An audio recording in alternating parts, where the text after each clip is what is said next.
Mirëmbrëma. Mirëmbrëma. Përshëndetje të dashur miq.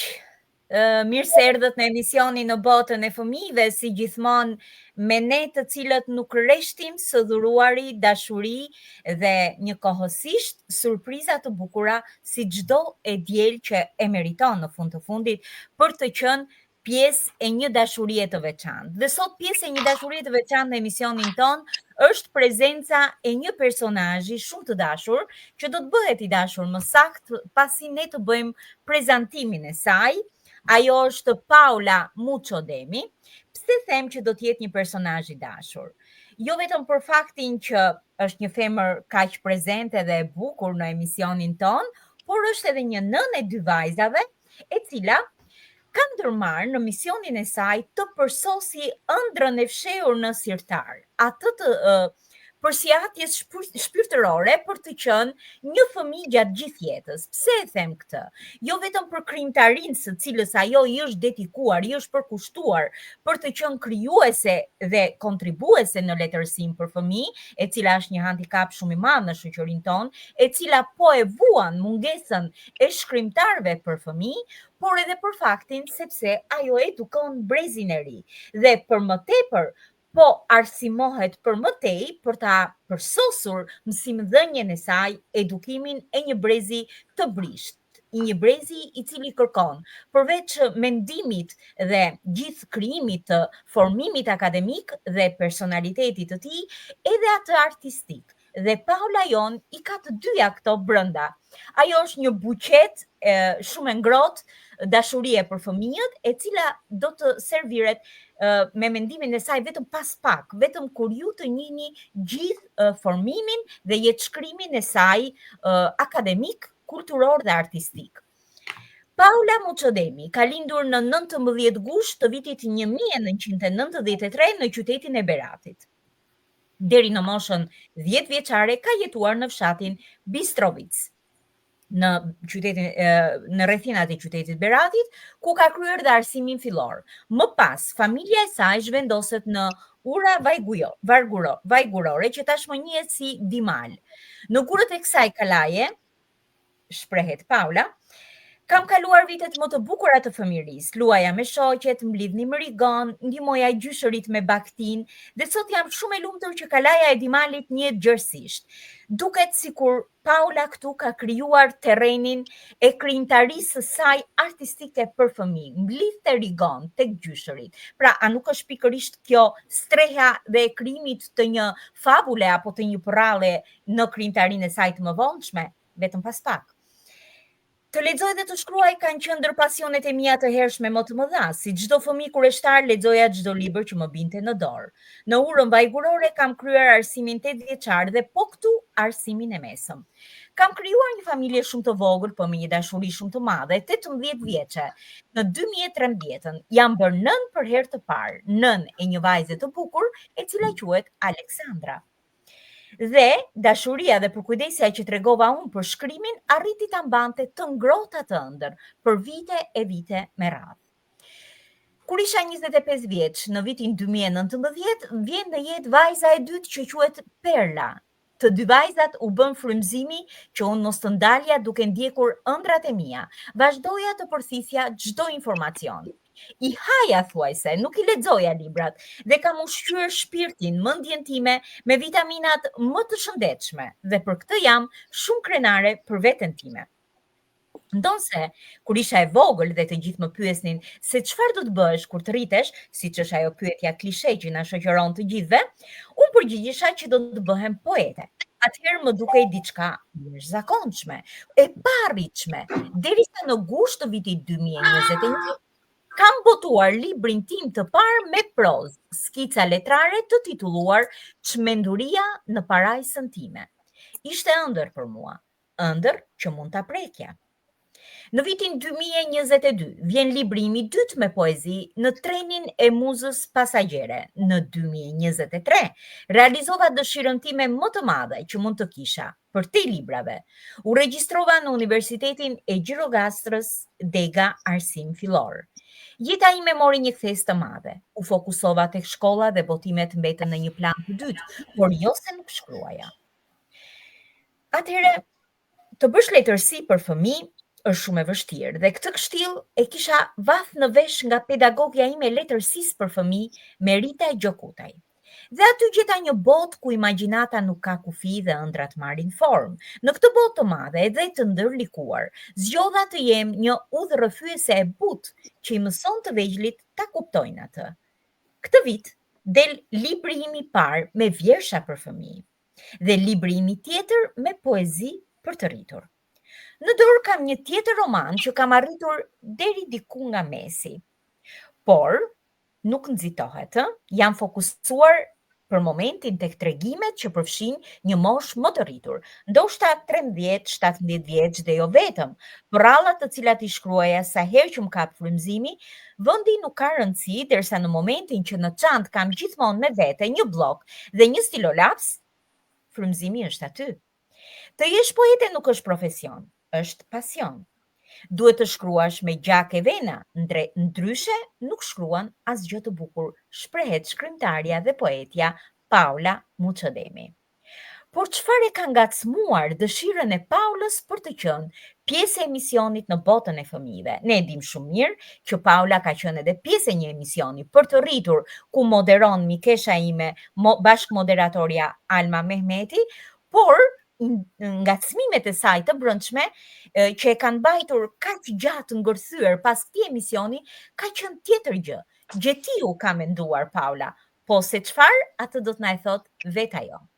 Paula, mirëmbrëma dhe mirë se erdhe në panelin më të bukur të botës së fëmijëve, në botën e magjishme që nuk di të rreshti kur dhe s'ka asnjëherë pushim. Ne jemi gjithmonë për fëmijët dhe gjithmonë në mbështetje të poetëve dhe shkrimtarëve të rinj në respekt të përpjekjeve të tyre për kontributin që japin për fëmijët tanë.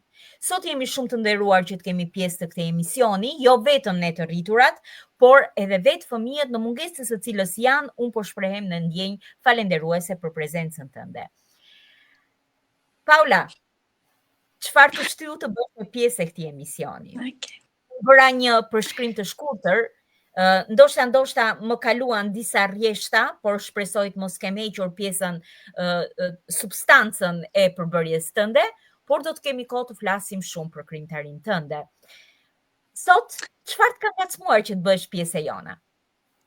Si fillim, ju falenderoj shumë.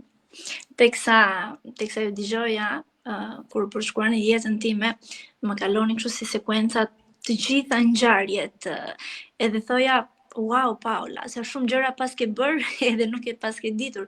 Ndërkohë që gjatë gjithë kohës i kërkoj llogari vetes edhe i them që jo, ti nuk e bër asgjë, ti nuk di të bësh këtë, nuk di të bësh këtë, po ndërkohë që pas kam bërë kaq shumë gjëra dhe jam shumë e lumtur realisht.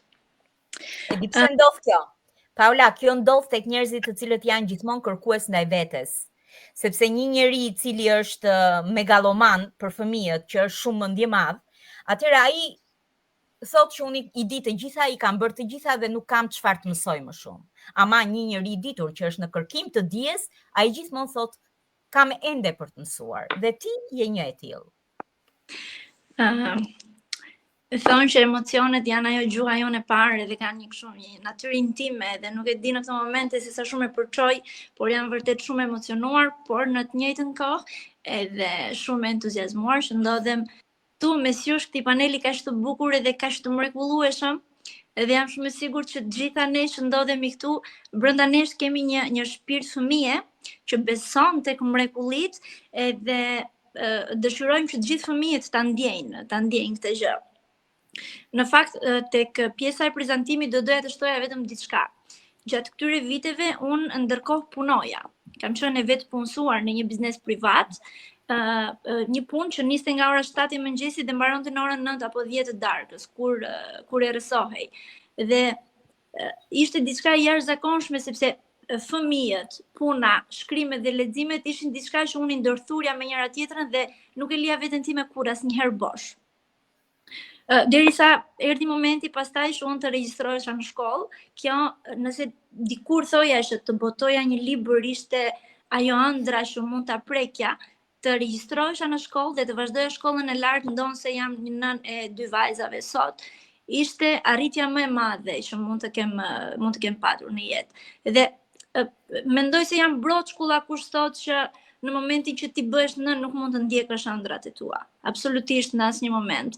Unë mendoj se kanë qenë pikërisht vajzat ato që më kanë dhënë forcë për të shkruar më shumë, për të ndjekur ëndrat e mia, duke u bërë kështu ndoshta një shembull apo një model frymëzimi. Një model të cilat ato duhet ta ndjekin. Ndonse mami punonte, kujdesej për ne me shkollën e saj, shkruante, lexonte, nuk i linte pas pasionet dhe ëndrat e saj. Duke qenë se unë, siç po e themi, jam nënë e 2 vajzave, përkatësisht 12 dhe 6 vjeçe. Studioj për arsim fillor në Universitetin e Qerem Çabej në Gjirokastër. Kisha parë emisionet tuaj nëpërmjet Almës, madje isha futur tek linku juaj dhe shikoja her pas here të gjitha emisionet që ju paraqesni. Dhe kjo gjë më shtyu, thash, pse jo? Unë kam filluar që ta devijoj pak rrugën time nga poezita apo prozat për të rritur tek librat me vjersha, porralla apo tregime për fëmijë. Edhe ndoshta kjo do ishte një mundësi shumë e mirë që unë të isha më afër me fëmijët virtualisht, të dëgjoja teksa interpretonin dhe lexonin poezitë e mia, dhe ndoshta kjo gjë do më ndihmonte akoma edhe më shumë.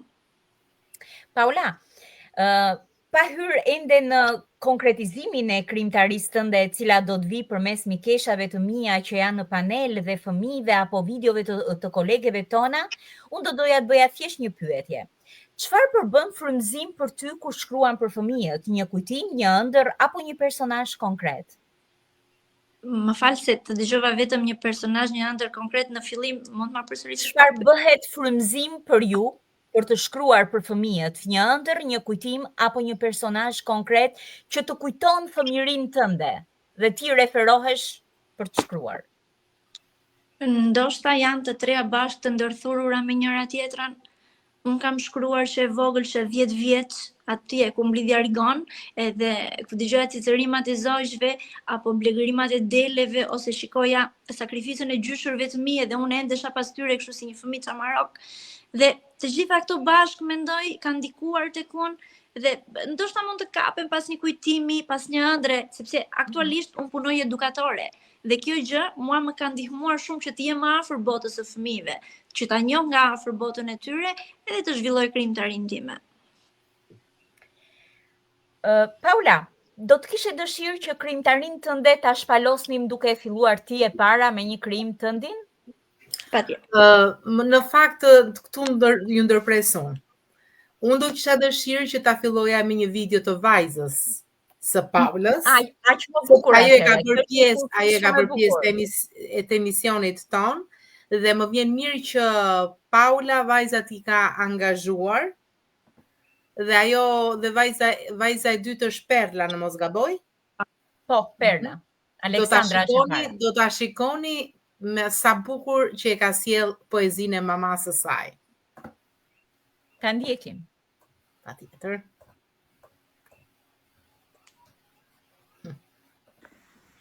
Përshëndetje, unë jam Perla, jam 6 vjeçe, do recitoj një vjersh që më ka shkruar mami im. Sa po zgjohem në mëngjes, mami më ka zgjerves, më vendosur si në ngrot, është i shëndetshëm sot, ndaj mbaroj gjithë të gjithë, se ka vitamina plot, për kur shkova në fund të botës, vitaminat si që ta dot, që si mami e gëzuar, kur mëngjesin e mbarova, vitaminat e vogla ime, është ushqimi që të afrova, duhet shëndetshëm të ushqesh, me fruta, perime dhe burnet, ndaj sa ertë të maruria, vitaminat të thërret. Bravo. Një artiste e vogël që do bëhet një artiste e madhe, që nga prezantimi sa bukur e filloi. Dhe pastaj hyri qefi edhe më thoshte, mami ta bëj prapë se më duket nuk e bëra mirë. Po hajde. Ne do kishim shumë dëshirë që Perla jote të jetë pjesë e emisioneve tona me krijtaritë e mamit apo për vjershat që ajo ka dëshirë. Di shumë vjersha të mia sepse në fillim kur unë i shkruaj vjershat për fëmijë, i praktikoj te gocat e mia, që të shoh ku çaloj, nëse ka diçka ndonjë fjalë të cilën ato nuk mund ta perceptojnë dhe ta thonë dot dhe mundohem që ta thjeshtëzoj sa më shumë. Dhe në momentin që Perla të paktën që është më e vogël, i thot vjersha të rrjedhshëm, tem Paula e kalove provën me sukses. Atëre, Paula, është radha jote. Pak, unë do doja ta nisja, nuk e di nëse mundem, në fakt nuk është një vjersh apo tregim për fëmijë. Është një shkrim që përfshihet tek librimi i parë, tek çmenduria në parajsën time, dhe titullohet Brenda përshafimit tim, të cilën unë e kam shkruar pikërisht për Perlën. Mundem ta lexoj? Patjetër, është kënaqësi, pse jo? Brenda përshafimit tim. E diti që me një përkëdhelje flokësh do humbisje në krahët e mi. E diti që me shumë puthje, trupi y do ngjitej pas timit. E diti që me një përrall unë do mundesha të vija në gjumë. Mund të këndoja edhe një këngë të bukur, atë që ti ke më shumë qejf e vogla ime. Një këngë që sytë e tu të pastër të mbylleshin ëmbël dhe ti të lundroje në ato ëndrat e tua të kristalta. Kënga do ishte jona, muzika edhe teksti. Protagonistja do ishe ti. Eja, shpirt mos u druaj, ma jep dorën tënde të vogël që ta ruaj brenda guackës së dorës time. Ti e ndjen që asnjëherë nuk do të them gënjeshtra, nuk do vazhdoj me rutinën, na ishte një herë. Nuk do të tregoj se si kanë jetuar mbretërit e mbretëreshat në kështjellat e tyre magjike, ato të larta, të mëdhat, të paimagjinueshmet, ato idealet. Por do të tregoj për një ëndër që nisi si e tillë dhe u bë realitet. Do të them nëse ti vendos një qëllim vetes, jam e sigurt që do mund të arrish. Do të tregoj se asnjëherë nuk duhet të tallesh, të përbuzësh, të krijosh një shoqëri dhe kur nuk të nevojitet më ta injorosh. Jo e vogla ime, arroganca, vrazhdësia dhe mendimadhësia është për njerëzit e vegjël. Do të them për fitoren, për vlerat e jetës dhe të jesh e bindur se nuk janë të vështira për të zbatuar. Nuk do të flas për dhimbjen e dashurisë së humbur, sepse është shumë herë më e vogël se ti, princesha ime. Por do të mësoj të ecësh me kokën lart dhe çfarë do të humbet, ta ruash gjithmonë në shpirtin tënd. Sepse në fund kështu janë rregullat e jetës. Do të mësoj të duash tokën tënde dhe të respektosh gjithë të tjerat që njeh, sepse kjo të bën më tepër qenie njerëzore. Nuk do të them për shokët, shoqet këtë zgjedhësh, por do të mësoj se si ti zgjedhësh. Do të mësoj të kesh gjithmonë prioritet, respektin dhe mirësjelljen. Eja këtu dhe më përqafo zemër. Dua të mësoj që përqafimet janë balsam, janë butësia dhe thjeshtësia e njeriut. Mi prek duar dhe më shiko në sy. Të kam thënë që syt janë pasqyra e shpirtit? E nëse jo, mëso princesha ime që t'i shohësh njerëzit në sy, mos e hidh shikimin tënd kuturu, mos e ul dhe mos e humb përpara asnjë lloj pluhuri. Shikimi të ofron të kuptosh se çfarë fshet tjetri në zemër e mira ime. Pra, kështu do të vë në gjumë sot, pa përralla, pa këngë. Dua të vë të flesh me fjalë të bukura, duke të mësuar vlerat dhe parimet që duhet të kesh në jetë, Angjëlli im. Të bëhesh njeri, dhe jo një njeri i vogël. Të duash, të falësh e të qeshësh. Tani mbylli syt dhe flikët u brenda në përshafimin tim. Sa e bukur, Paula. Sa na emocionon. Sa po lexove është një testament që ti ke lënë Perlës tënde. Edhe jo vetëm, por të gjithë atyre fëmijëve të cilët do duan të rriten me moralin e një shoqërie të shëndosh, si ato vlera që ti sapo promovove. Të falenderoj që e ndave me ne dhe shumë faleminderit që ke mundur të përcjellësh në mënyrë kaq të përmbledhur, sintetikisht në formën e një rrëfimi të ngrohtë prej nëneje, por dhe prej një mësuese dhe edukatoreje të brezit të ri. Bravo, faleminderit. Ndërsa tani, Paula, shqiponja jon ka zgjedhur një një poezi tënde e cila në një farë mënyrë përfaqëson Paulën. Po shqiponja. Në fakt do të thosha Paulës mi mbrëma dhe mirë se erdhe, po Paula ka ardhur tashmë, është ullur njësoj me ne, s'ka asnjë ndryshim, më mrekulloj me ta them dhe unë si mimoza me testamentin drejtuar ose bërë vajzës më mirë, se fjalët e prindërve mbeten dhe kur thuhen, jo më kur shkruhen që janë si të shkruara në gur, aq më tepër në një libër që ja ka kushtuar pothuajse jetës së saj dhe familjes së saj, nga titulli themo. Kështu që Paule dashur, faleminderit që je në mesin ton, faleminderit që na kënaqe me zërin dhe recitimin kaq të bukur ose leximin kaq të bukur. Unë për të identifikuar më tej dhe atë që sapo na the, e zgjodha me dëshirën time këtë poezi. Ajo dhe poezia. Ajo prehej me syjesh të butë, që natën shkëlqejnë, një copës ëndër e shkelur, një dëshirë e shprehur, që nga qielli kërkon të bjerë. Ajo gjithmonë e donte kërcimin zbathur në hënën e argjend. I pëlqente që shpirti t'i udhëtonte si muzika, si hapësira midis notave që nuk e prek dot me gishta. Ajo kishte etje për një pikë qiell. Një gotë të tërë për të e ruaja, e piu, u de, u shtri në varë. Ndaj poezia ekziston, se më parë ka ekzistuar gruaja. Faleminderit. Bukur. Do na futesh në sherr me poetët burra? Po gjithsesi ta dini, më parë ka ardhur gruaja poete. Faleminderit. E në fakt, Safo vjen nga lashtësia me e përsinë e saj të qenurit poete, femër dhe e fuqishme. Kështu që nuk futemi në sherr, se ata e njohin historinë e artit dhe të letërsisë mjaft mirë. Ma ndërpreve fjalën, më do thosh ajo është tashmë e shkruar. Po gjithsesi s'ka problem, ne i themi njëra tjetrës, edhe mësojmë nga njëra tjetra. Unë të paktën si një fëmijë vogël nga shpirti, kam mësuar shumë gjëra nga ju këtu, dhe nga fëmijët dhe nga të rriturit. Ky emision sot në fakt është një emision sa për fëmija që dhe për të rritur, sepse po shpaloset një botë e pasur shpirtërore që nga njëherë kalojmë kufirin e të kuptuarit të fjalorit apo të shprehive për fëmijët, por unë e di shumë mirë që ky emision fëmijët shoqërohen nga të rriturit dhe shpeshherë ndonjë fjalë që neve na rrëshqet pak për nivelin e tyre moshor, ata u shpjegojnë. Dhe kjo është detyra e prindërve në fakt apo e gjyshërve me cilët ata shoqërohen dhe kalojnë një orë kaq të këndshme nën shoqërinë e një emisioni që i rrit, i edukon, i maturon dhe i dëfren njëkohësisht.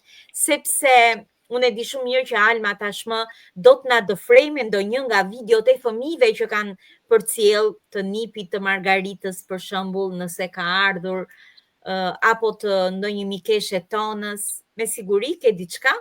Patjetër që kemi. Ja ta ndjeki një prej tyre. Përshëndetje, unë jam Angja, sot do t'ju lexoj disa nga vjershat e Paula Muqedemi.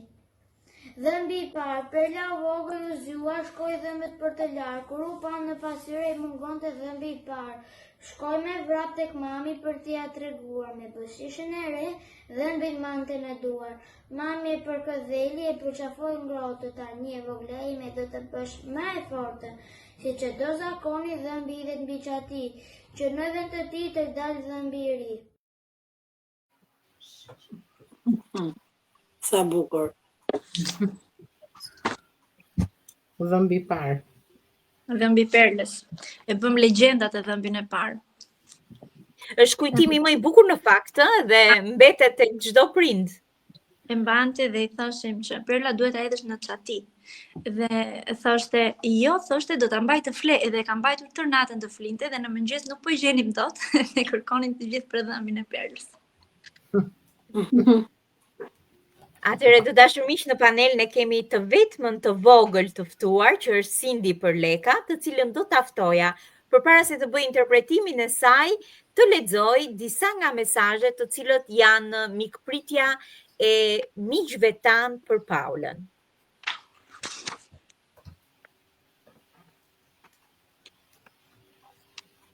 Cindy, si jemi internetin ti, Cindy? Cindy? Nuk ka. Ka ngecur, nuk ka. Atëre, kemi dëgjuesen e Kleva Rapa. Po, Cindy? Hajde. Unë do të lexoj një përrall nga ftuara e sotme, Paula Muçodemi. Përralli titullohet Hardhia magjike. Na ishte një herë një shtëpis pranë lumit Oson, në të cilën jetonte një vajzë që quhej Ana. Ana kishte flokë të gjatë si një ujvar dhe një fytyrë të bardhë si bora në male. Ajo, pasi kthehej nga shkolla, mbaronte mësimet dhe pjesën tjetër të ditës e kalonte duke luajtur pranë një hardhie me rrush të veçantë. Hardhia nuk ishte si të gjitha hardhitë e tjera. Ajo kishte gjende që ndriçonin në errësirë, si yjet dhe kokrat e rrushit ishin të kuqe si gjaku. Një mëngjes, kur Ana shkoi tek hardhia, e gjeti atë të trishtuar. Gjethet nuk ndriçonin më dhe kokrat e të shishme të rrushit kishin filluar të rrudhoseshin. Vajza e vogël ul aty pranë dhe filloi të qante. Pikërisht, atëherë, një harabet i bukur me krahet si ylberi fluturoi drejt saj. "Përse je kaq e trishtuar, vogëlushe?" pyeti ai. "Rrushi im magjik po vdes dhe nuk e di se si ta shpëtoj", ju përgjigj Ana me zërin e saj të ngashëryer. Zoku e vështroi me sy të butë dhe i tha: "Rrushi yt ka nevojë për dashuri. Nëse do të kujdeseni të gjithë bashk, ai do të bëhet më i fortë, më i bukur dhe më i shishëm." Ana, pasi dëgjoi këtë fjalë, vrapoi në fshat dhe lajmëroi të gjithë miqtë e saj. Ata sollën ujë nga lumi, kënduan këngë pranë hardhisë dhe treguan histori shumë të bukura. Ditë pas dite, hardhia filloi të ndryshonte. Gjethet filluan të ndriçonin sërish, si dritat e një peme krishtlindjeje. Kokrat u bën më të kuqe dhe më të ëmbla se kurrë më parë. Në një prej netëve, ku të gjithë njerëzit e fshatit po festonin pranë hardhisë, Ana i falenderoi miqtë e saj. Kjo ndodhi se të gjithë punuam së bashku. Hardhia magjike na tregoi se mirësia dhe dashuria janë fuqitë më të mëdha të botës. Që prej asaj dite, fshati e ruajti me kujdes, dhe Ana e ndau historinë me çdo vogëlush që vinte ta dëgjonte. Faleminderit, kjo ishte përralla. E bukur në tërësinë e saj, si nga përmbajtja, ashtu edhe nga interpretimi, edhe nuk e di si ndihesh, Paula, si ndihesh kur i dëgjon krijimtarinë tënde në zërin e të tjerëve, se gjithmonë është një ndjesi e veçantë. Ti si po ndjesh? Të gjitha krijimet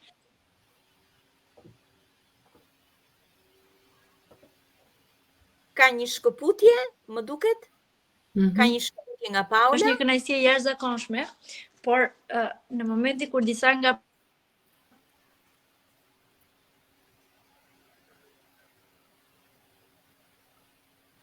vjershat e mia fjalë nuk e thonin të plot, ajo ka qenë kënaqësi. Arria dhe i shikoja kështu dhe përlotesha, mbushesha, thosha Paula, ai shpirti jot i fëmijës që ti ke brenda vetes, po përçohet tek fëmijët edhe se di, më shtonte, më jepte frymëzim për të vazhduar dhe për të shkuar më tej. Të më falni një sekond. Ju prezantoj Aleksandrën, kjo është vajza ime e madhe. Aleksandra, mirë se erdhe zemër. Mirë se erdhe. Mirë se erdhe në emisionin më të bukur, më magjik të fëmijëve në botën e fëmijëve. Ne duam që të rrëmbejmë ty dhe të bëjmë pjesë të emisionit një ditë. Do vish? Do vi. Ti tani ishe në kurs, unë jam e sigurt që ishe e papërgatitur për këtë emisionin ton, por nëse ti dëshiron të bëhesh pjesë dhe ta përshëndesësh mamin tënd sot, mund të na sjellësh një interpretim tëndin. Do lexoj një vjersh, Aleksandra. e etur për liri. Hëna nuk fjeti atë natë, yje të vendosën si kuror, se Ismail Qemali me shok, flamurin do të ngrini në vlorë. Shqiponja zbriti nga mali, e etur për liri. Kokën flijoj krenare, si një simbol për pavarësi. Të gjithë festojmë sot, 112 vjetorin, sa herë që re zemra, ndryshe re për nëntorin. Bravo, bravo. Paula, duhet të ndjesh krenari të dyfisht, besoj. Shumë.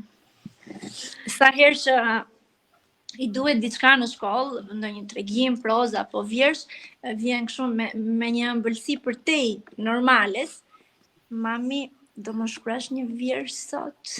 Mami, do më shkruash një tregim sot. Ti besoj në moshën e Aleksandrës ke qenë kur ke marrë kur ke kuptuar për herë të parë se mund të shkruash? Po, që shkruaja. Kam qenë 10-11 vjeçe kur filloja që dhe më vjen shumë inat në fakt. Ndonë se atëherë kam qenë fëmijë shumë i vogël edhe nuk mund t'i ruaj ato vjershtat që shkruaja në atë kohë, por po, kam qenë 10-11 vjeçe kur fillova të shkruaj. Mbaj mend që kam shkruar, siç u thash, kam shkruar për Rigonin, për cicerimat e zojshve, edhe për blegërimat e deleve. Dhe këto kanë qenë ato shkrimet e mia të para. Pastaj duke u rritur, adoleshenca ka qenë ajo mosh që i ka vendosur, si të themi, vulën krijimtarisë time.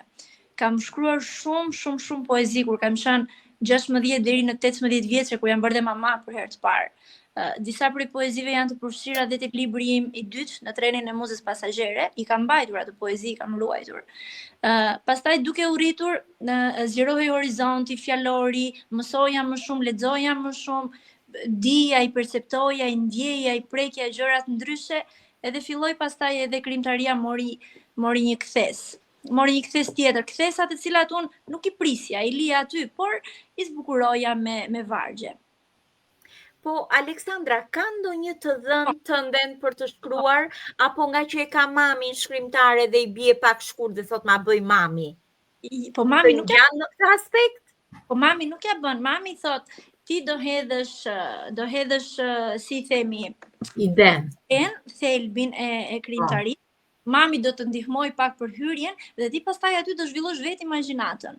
Dhe në fakt, kam një tregim nëse mund, është pak i gjatë, po e lexoj shpejt për 2 minuta, një tregim që e ka shkruar Aleksandra, që e kam ndihmuar unë tek këtu, dhe nuk është i vetmi i tregimi i Aleksandrës. Në fakt, Aleksandra ka shkruar edhe tregime të tjera.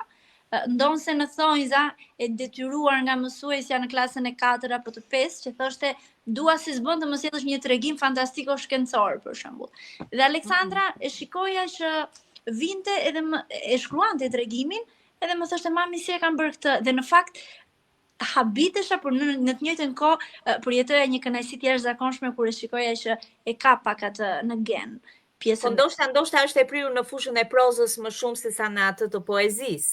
Po. Ka dëshirë ta lexoj tregimin do ta lexoj Aleksandra? Po, do të lexosh ti në nokes. Lexoj ti. Ta lexoj unë. Okej.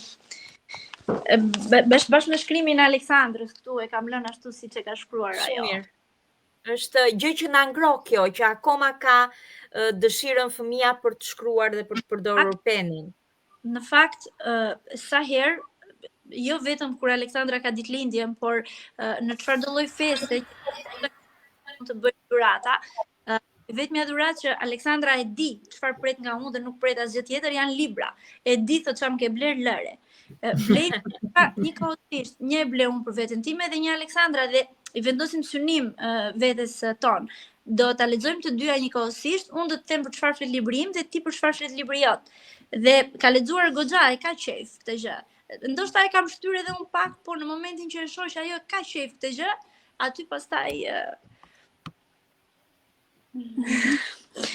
Ta dëgjojmë. Titullohet Syte në nokes. Ku frymëzove ti që shkruaj tek këtë? Ç'a ndodhi? Dëgjove diku pemë në ndonjë televizor? Jo, se kam dëgjuar asnjëherë. Thjesht të erdhi?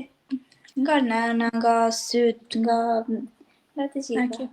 Sepse un kam gjyshen time, është 80 vjeç, stërgjyshe Aleksandrës, që ka shumë pikë të dobët. edhe ndoshta nga ajo. Titullohet Sytë e Nanokes. Ishte e ditën me shi. Një vajzë kishte humbur në pyll, dhe duke ecur, befas sheh një qiri të ndezur në një shtëpis në mes të pyllit. Shkon dhe troket në derë. Derën ja hap një nanoke e moshuar e cila jetonte aty e vetme. Vajza e pa dhe gjëja që e trembi më shumë ishte se ajo nanoke nuk kishte sy. Ajo hyn brenda dhe nanokja e mirëpret me një dashuri shumë të madhe. Të dyja ulën pranë qiririt dhe nanokja fillon të tregojë një histori kur pa pritmas vajza ndërpret. Ajo pyet se çfarë ka ndodhur syve të saj. Nanokja psherëtin dhe nisi t'i tregoj vajzës që shumë larg nga pylli ndodhet një ishull, brenda të cilit qëndron stoike një kështjellë e vjetër, ku në të një trëndafil fshihen sytë e saj. Pasi vajza dëgjoi këto, u ngrit menjëherë në këmbë dhe u nis të merrte ata sy e t'i thente nanokes, por ajo e ndali. Nanokja e uli vajzën dhe filloi t'i thotë që për të marrë ata sy nuk kishte aq e lehtë, sepse duhej të përballej me 3 pengesa. E para ishte një kënec plot me krokodila, të cilët rrethonin ishullin. E dyta ishin muret rrethues të pakalueshëm që rrethonin kështjellën dhe e treta ishin fantazmat që fshiheshin brenda në kështjellë. Vajza i dëgjoi të gjitha, por nuk nguroi dhe u nis me vendosmëri të merrte sytë e nanokes së gjorë. Doli nga pylli, pa drejt në horizont dhe diku atje larg sheh ishullin magjik. Eci në mes të gjithë asaj stuhie kur më në fund përballet me pengesën e parë, që ishte këneta me krokodila. Në momentin e parë që u fut brenda, i kapi frika dhe priste nga momenti në moment që krokodilët të vinin dhe ta coptonin. Por në çast mendoi që synimi i saj ishin sytë e nanokes dhe vendosur kaloi në bregun tjetër. Ngriti syt lart dhe vuri re murin gjigant rrethues. Me pak vështirësi duke u kacavir e kaloi dhe atë duke u gjendur në oborin brenda kështjellës. Kishin mbetur vetëm fantazmat që ajo i kishte shumë frikë, por kur hodhi vështrimin atjetej, pa trëndafilin me sytë e nanokes, ajo u gëzua aq shumë sa që me hapa të fortë dhe sigurt të patundur u nis drejt tyre.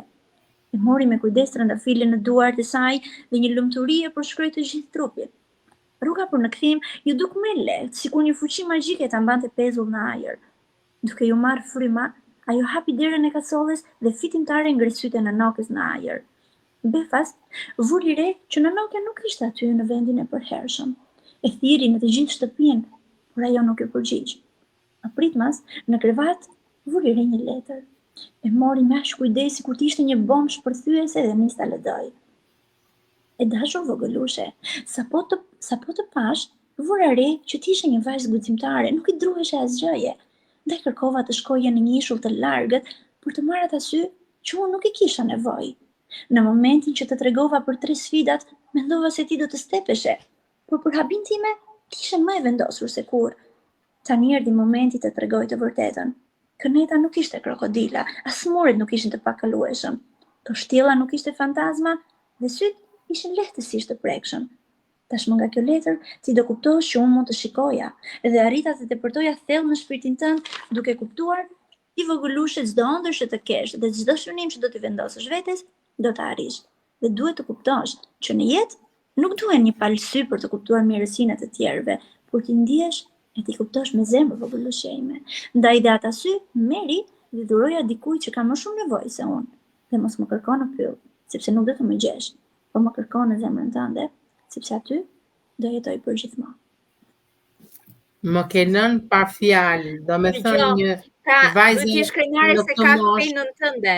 Ka stilin tënd të shkruarit.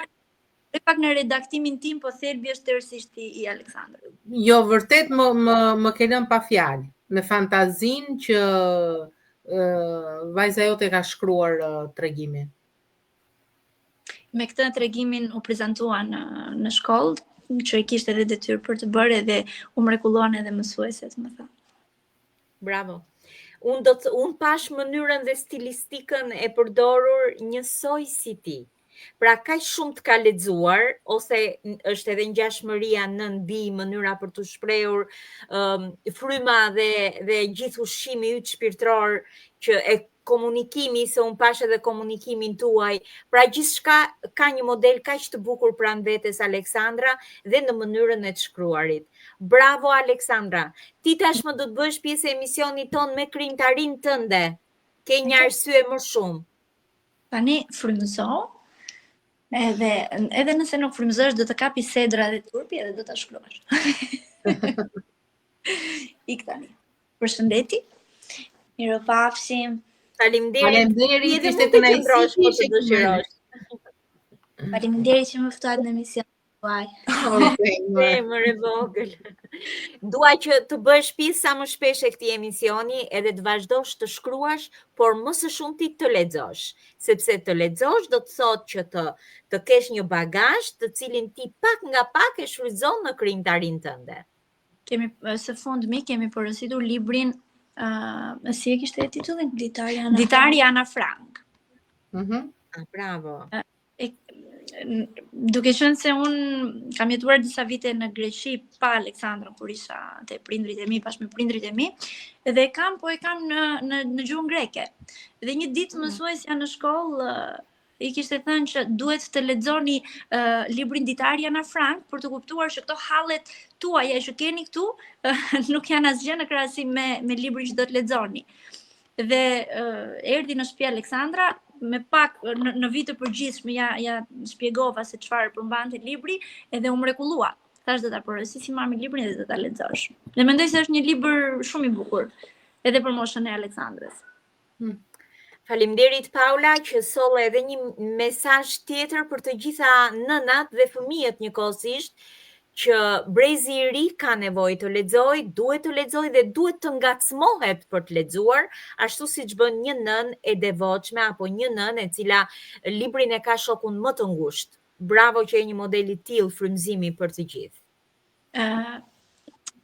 Gjithmonë e them që emri Paula është sinonim i fjalës libër.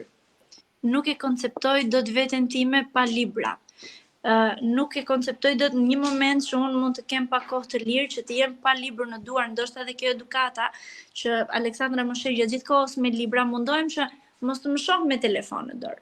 Mundohem gjithmonë që të më shoh me libra nëpër duar dhe në fakt nuk është se jam e detyruar ose e bëj me si të ta shpjegoj që ajo të më shohim me libra në dorë, e bëj se ashtu jam unë, nuk jetoj dot pa libra, është lexoj për të edukuar mendjen, i rritur ashtu. Lexoj për të edukuar mendjen edhe shpirtin tim dhe mendoj se të lexosh një libër merr ato vitaminat më të bukura, më të shëndetshme që mund t'i duan një njeriu dhe besoj se në këtë kohë ku teknologjia, ky pluri teknologjik na ka kapluar të gjithëve, të ushqesh mendërisht shëndetshëm është gjëja më e bukur që mund të bëjmë. Po. Për post kësaj, pastaj ti edukon një brez të ri i cili është bërë, le të themi, pre e teknologjisë, ende e mban të tërhequr drejt asaj pjesës e cila duket si antike, që është libri fizik, por në fakt është ai ushqimi shpirtëror, të cilit jo vetëm shpirtëror, por edhe i fantazisë, sepse nuk ta servir atë informacionin, por të detyron që ti të fantazosh apo të lexosh ndër rjeshta. Ndërsa në librat teknologjik i shohin dhe në formë të animuar dhe e marrin të gatshëm informacionin. Dhe kjo gjë i varfëron pak edhe shpirtërisht edhe intelektualisht. Kështu që bravo. Kur isha e ftuar tek emisioni i Almës në 60 minuta kritik, i them që unë asnjë, po të më shikosh këtu jam vetëm me libra dhe asnjë vjersh, poezi, tregim, përrall, absolutisht asnjë lloj gjëje unë nuk e shkruaj në telefon. Unë jam gjatë çdo gjë e mbaj të dokumentuar nëpër libra. Më irriton fakti që mund të marr në momentin që mua më vjen një frymëzim, nuk e marr do telefonin dhe ta hedh aty. Unë dua lapsin dhe letrën, pa të ndjej erën e faqes, erën e stilolapsit që të më shtohet frymëzimi. Nuk kam absolutisht gjë në telefon përveç atyre që postoj normalisht. Në fakt, prandaj edhe materialet e saj Paula na i vonoi, nga që i duhet i rishkruante në telefon, sepse i ka të gjitha në bllokun e saj. S'ka gjë më të bukur në fakt, sepse është tamam sikur të ngroh mendimin. Ndërsa ekrani është i ftohtë, ai duket sikur ta mpin dhe ta ftoh muzën edhe mendimin. Ose ndodh për shkak që e ke shkruar gabim një shkronjë, do të detyrohesh t'i kthesh mbrapsht, ta fshish, ta korrigjosh, ndërkohë që mendimi ecën dhe nuk është në koherencë me veprimin e typing, e të shkruarit. Kështu që është shumë mirë që fëmijët të mësojnë dhe të edukohen që edhe pse shkruajnë mund ta fshin në atë gomën e ngrohtë, por pastaj mendimi i pret që të vazhdoj të shkruhet dhe të hidhet muza. Mundem të lexoj diçka të bukur në lidhje me këtë që tham, është shumë e vogël, e lexoj shumë shpejt. Patjetër. Titullohet Kush jemi ne? Dhe çdo gjë ka ndryshuar tashmë. Dashuria e vërtetë është privilegji i një guximtari. Kërkojmë të jemi në qendër të vëmendjes, kërkojmë mirëqenie në mënyrë që të heqim trishtimin. Buzëqeshim për fasad, për të fshehur dhimbjen që na gryen. Jemi qenie të ngrira, me sy hapur, me zemër që flet dhe skuton. Jemi njerëz që nuk na pëlqen kompromisi, por dim shumë mirë të bëjmë moral. Nuk shprehemi si duhet, kthejmë përgjigje të vonuara dhe të përgjysmuara. Mendojmë se duke jetuar së bashku do përqeshim vetmin që na frikson. Ekzistojmë, por nuk jetojmë, nuk dim të jetojmë. Çfarë jemi ne? Kush jemi ne? Jemi njerëz që jetojmë pas ekranit, që përveç tij nuk dim të depërtojmë, nuk dim të zbërthejmë kodet e jetës. Përveç shkronjave teknologjike nuk dim të prekim trupa, mendje, njerëz, të ndërtojmë vetë parajsën dhe jo me program, të ndërtojmë vetë lumturinë dhe jo ta blejmë të gatshme duke ushtirur dhe pretenduar se luftuam për të. Nuk dim të ndjejmë emocione, të shijojmë dhe të jetojmë efektin që lë pas një shpërthimi ndjenjash. Kush jemi ne? Apo jetojmë ne? Kemi humbur. Sa e bukur, Paula, ky ishte një mesazh shumë i ndjerë në fakt, një apel i cili bëhet jo vetëm të rinjve, por të gjithëve atyre që janë skllavëruar pas teknologjisë dhe na kanë bërë që të jemi virtual edhe pse kemi kontakt të afërt fizik me njerëzit tanë. I bie më shkurt duke i shkruar apo duke i bërë përgjysëm edhe mesazhet, duke shkurtuar trajtat përshëndetëse, të cilat kanë shëmtuar gjuhën shqipe. Shkruajmë FLM dhe nuk shkruajmë faleminderit, nuk përdorim shenja piksimi, sepse të gjitha këto kanë humbur duke vrulluar me një shpejtësi të ftohtë mekanike dhe kemi humbur ndjeshmërinë dhe shpirtin brenda tyre. Paula, të falenderoj që e ndave këtë. Ishte një poezi mesazh nga ana jote dhe vërej që të gjitha shkrimet e tua kanë një moral dhe një fabull shumë të shëndosh për vlerat dhe virtytet që shoqëria sot po i fundos dita ditës e më shumë. Në panel kemi sapo na shtuar dhe një mikesh tjetër, Suzana Vangeli, mirëmbrëma dhe mirë se erdhe. Mirë se ju gjeta, përshëndetje grupit panelit të mrekullueshëm, përshëndetje Paula, përshëndetje për gjithë dëgjuesët. Suzana, ne sot Paulën e kemi të ftuar, por po na mrekullon me krijimtarinë e saj, me prindërimin e saj, me mënyrën se si ajo arrin të transmetojë dhe të përçojë mesazhet jo vetëm të brezit që edukon, por në radhë të parë të fëmijëve të saj dhe më pas për ta përçuar tek bashkëmoshatarët e tyre, duke qenë edhe një modeli, një nëne të thjeshtë, një nëne që sakrifikon për dijen. Të sakrifikosh për dijen është virtyti më i lartë i gruas në zhvillim, dhe Paula është një ndër ato. Paula, pa dashur të të vënë në siklet, unë dua tashmë të ftoj një nga mikeshat tona, Margaritën, e cila po qëndron në heshtje, por ajo është një dëgjuese shumë e mirë dhe njëkohësisht është një nga mikeshat tona më të ëmbla, e cila mirënjohjen e ka virtyt të karakterit të saj. Njëkohësisht është gruaja më e përkushtuar si gjitha gratë, dua të them, por e përkushtuar ndaj artit dhe letërsisë, e cila ka arritur shumë me qetësinë dhe pjekurinë dhe maturitetin e saj në shumë fusha, por së fundmi i është bashkuar dhe letërsisë për fëmijë për të dhënë kontributin duke parë këtë ndjeshmëri e cila kërkonte nga bota e saj dhe e ka pasuruar krijimtarinë edhe në këtë drejtim. Por sot, Marga, i thrasun me përkëdheli, është Margarita Lapushi Zenelaj. Mirëmbrëma Marga, faleminderit edhe më fal që të lash kaq shumë në heshtje. Mirë se erdhe dashur. Mirëmbrëma Moza, mirëmbrëma të gjithëve, mirëmbrëma të ftuarës Paulës. Të falenderoj ty Moza për gjitha fjalët. Dua të uroj Paulës shumë suksese në krijimtarinë e saj në përgjithësi dhe në veçantia saj për fëmijë, e cila është aq sa e vështirë dhe e bukur. Unë sot po lexoj një pjesë nga Paula? Po patjetër, po për radhë ose një vjersh, më mirë një vjersh të shkurtër, pastaj vjen në radhë. Çfarë duash ti? Okej. Ngjyrat e stinëve. Natyrës punëtore ju dha një detyrë, t'ju vendos të stinëve secilës një ngjyrë. Manushaqes së vogël i dha ngjyrë Leila, pranvera u de, është e imja, tha. Bluaja e qiellit xhelozi, se detin e mbante me hatër, ndaj vera më njëherë e ftoi të vinte në çadër. Vjeshta madhështore shkriu arin e gjithë botës, u vesh me të verdha, kuror i vendosi kokës. Mbretëroi deri në dimër, pastaj u verbua, se mbi bardhësinë e tij historia u shkrua. Kjo ishte. Faleminderit. Faleminderit Marga. Mund të vazhdosh Margarita me tregimin e Paulës. Okej, po vazhdoj me përrallën. Lulja e artë. Na ishte njëherë një vajzë e vogël që quhej Lila. Lila jetonte në një fshat të vogël mes maleve dhe lëndinëve të gjelbra. Ajo ishte e njohur në fshat për zemrën e saj të madhe dhe bujarinë e pafundme.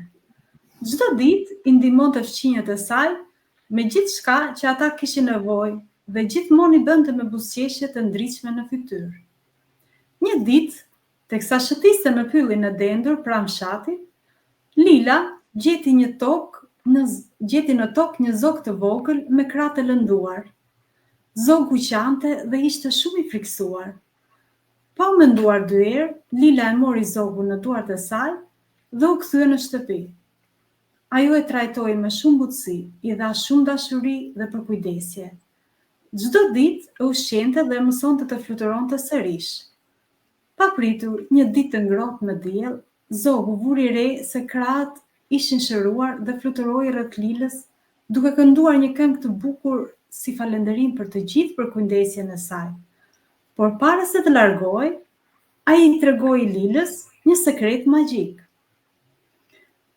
Në lartësinë e maleve ndodhet një lule artë që ka fuqinë të realizojë një dëshirë të vetme për çdo që e gjen. Dhe duke rrahur krahët, u largua i lumtur. Lila u mbush me kuriozitet, ndaj vendosi të ndërmerrte këtë aventurë për të gjetur lulen e artë. Ajo përgatiti një shport me ushqime, u vesh mirë dhe u nis drejt majës së malit.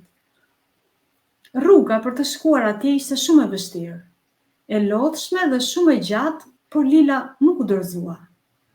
Pasi kaloi shumë pengesa dhe sfida, Lila arriti në majë dhe me pak mundim gjeti lulen. Ajo e vështroi me admirim, u afrua ngadalë dhe kujtoi se çfarë dëshironte më shumë. Mori frym thellë, mbylli syt dhe bëri dëshirën e saj. Dëshiroi që çdo fëmijë në fshatin tim të jetojë gjithmonë i lumtur, i shëndetshëm dhe i sigurt. Në këtë çast, lula filloi të shkëlqejë dhe një dritë magjike përfshiu gjithçka përreth. Lila ndjeu një ngrohtësi të madhe në zemrën e saj dhe e dinte se dëshira ishte realizuar. Ajo u kthye në fshat e mbushur me kënaqësi dhe gëzim. Të gjithë e pritën jo vetëm si vajza me një zemër të madhe, por edhe si heroina që bëri një sakrificë të jashtëzakonshme për mirëqenien e të gjithëve. Faleminderit. Kjo ishte Faleminderit Margarita. Shumë faleminderit Margarita. Faleminderit Marga që solli kaq ëmbël, por ne kemi një tjetër zonjë të ëmbël në panel, e cila sapo na është bashkuar për të na sjellë një pjesë nga krimtaria e Paulës tonë. Suzan, mirë se erdhe edhe një herë, edhe Mirë se u gjeta. na ëmbëlso pak me atë zërin tënd tani. Po pra, pas gjithë atyre zërave të ëmbël, kuptohet, zëri im, të gjitha zonjat në panel kanë zë të ëmbël. Po shumë faleminderit Moza. Hardhia magjike. Na ishte një herë një shtëpis pranë lumit Osum, në të cilën jetonte një vajzë që quhej Ana. Ana kishte flokë të gjatë si një ujvar dhe një fytyrë të bardhë si bora në male. Ajo, pas i kthehej nga shkolla, mbaronte mësimet dhe pjesën tjetër të ditës e kalonte duke luajtur pranë një hardhie me rushh të veçantë. Hardhia nuk ishte si të gjitha hardhitë e tjera. Ajo kishte gjethe që ndriçonin në errësirë, syjet dhe kokrat e rushit ishin të kuqe si gjaku. Një mëngjes, kur Ana shkoi te hardhia, e gjeti ato të trishtuar. Gjethet nuk ndriçonin, më dhe kokrat e shishme të rushit ishin filluar të rrudhoseshin. Vajza e vogël ul aty pranë dhe filloi të qante. Pikërisht, atëherë, një harabel i bukur me krahas si ylberi fluturoi drejt saj. Çfarë ke vogëlushe? Çfarë të trishton? Rushi magjik po vdes dhe nuk di se si ta shpëtoj. Ju përgjigj Ana me zërin e saj të ngashëryer. Zogu e vështroi me sy të butë dhe i tha: Rushi yt ka nevojë për dashuri. Nëse do të kujdesemi të gjithë bashk, ai do të bëhet më i fortë, më i bukur dhe më i shishëm. Ana, pasi dëgjoi këto fjalë, vrapoi në fshat dhe lajmëroi të gjithë miqtë e saj. Ata sollën ujë nga lumi, kënduan këngë pranë hardhisë dhe treguan histori shumë të bukura. Ditë pas dite, hardhia filloi të ndryshonte, gjethet filluan të ndriçonin sërish, si dritat e një peme krishtlindjesh. Kokrat u bën më të kuqe dhe më të ëmbla. Sikur më parë, në një prej netëve ku të gjithë njerëzit e fshatit po festonin, pranë hardhisë, Ana i falenderoi.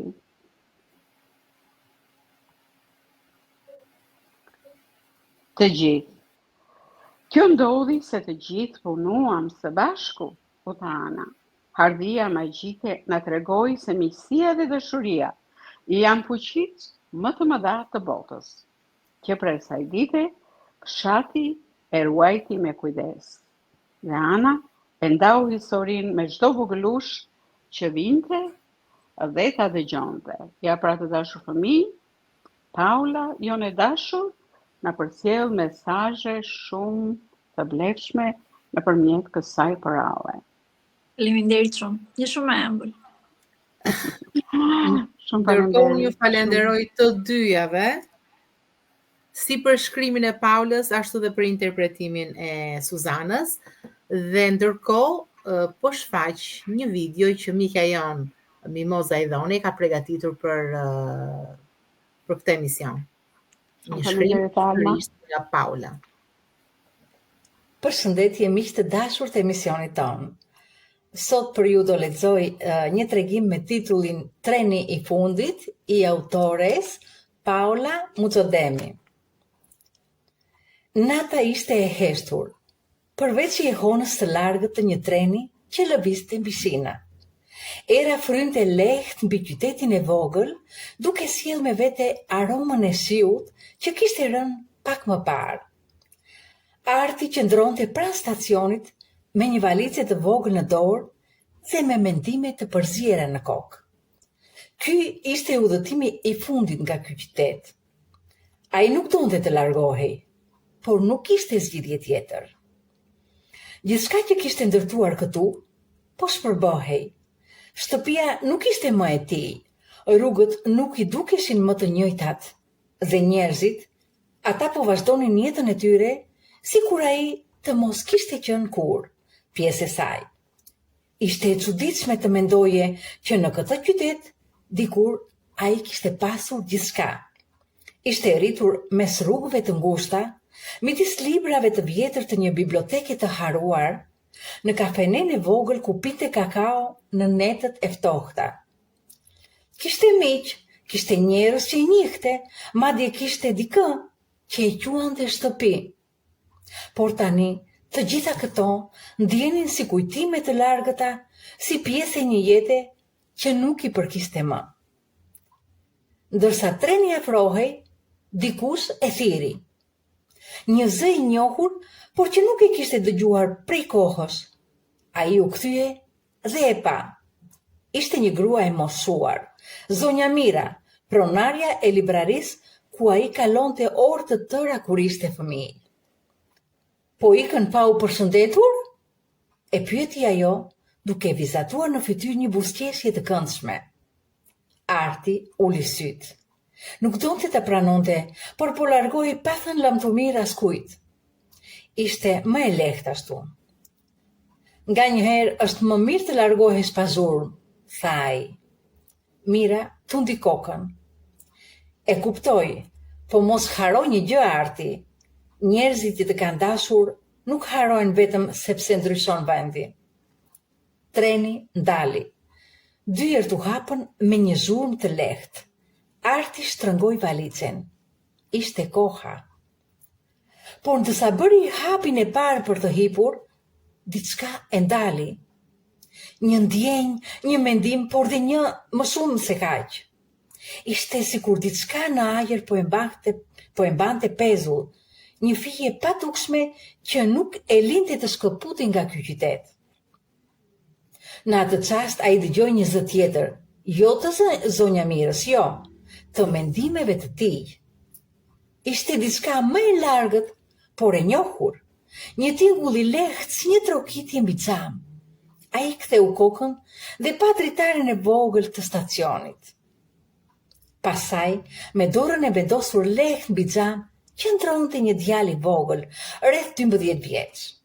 Kishte sy të errët të mëdhenj dhe shikimi i tij ishte i njohur, por Arti nuk e kujtonte nga ku. Djali nuk foli, vetëm e pa, sikur po e shihte më shumë se që duhej, dhe atëherë kujtimi u kthye. 3 vite më parë, në një ditë me shi, Arti kishte qëndruar në të njëjtin vend ku po qëndronte tani dhe djali. Ai kishte qenë më i ri, më i pasigurt, duke parë trenat që shkonin e vinin. Atë ditë dikush e kishte ndaluar për të mos hipur në tren. Një burr i moshuar, një i panjohur që i kishte thënë: "Nuk ikim pa e mbyllur atë që kemi nisur." Në atë kohë, Arti nuk i kishte kuptuar ato fjalë, por tani e kishte të qartë. Çfarë kishte lënë për gjysmë? Ajo libraria e vogël? Ai libër që nuk e kishte mbaruar? Ai rrugëtim që nuk e kishte arritur ta përfundonte? Apo ndoshta ishte vetja e tij, ajo pjesë që kishte nisur të ndërtonte në këtë qytet, por që kur nuk e kishte çuar deri në fund? Djali pas xhamit i buzëqeshi dhe pastaj, po aq qetësisht u largua duke humbur mes turmës. Arti tashmë e dinte. Treni u nis, por pa të.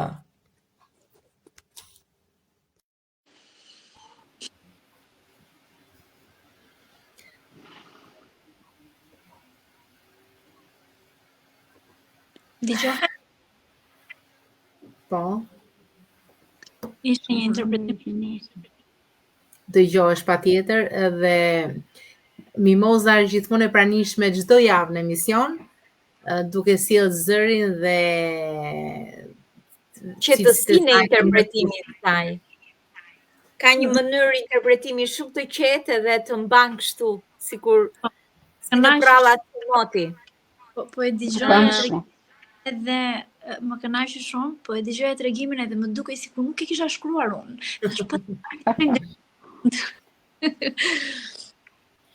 E në fakt ti nuk e dëgjuar shqiponjën kur lexon për ralla, nëna shqiponjën nuk e ke dëgjuar ti. Ja do ta dëgjosh tani. Shqiponjën e ke pak dëgjuar si gjyshja e emisionit, padrejtisht. E keni lënë fund. Por duke qenë se është pak sa më e madhe, ne kemi quajtur gjyshe. Edhe tregon se e kam kënaqësi që të më thrisni gjyshe, bile më përkëdhelni Sedrën. Ishte ëndra ime të bëhesha gjyshe që me fëmijën e parë të djalit. Kështu që jam shumë e lumtur, unë se keni problem hiç.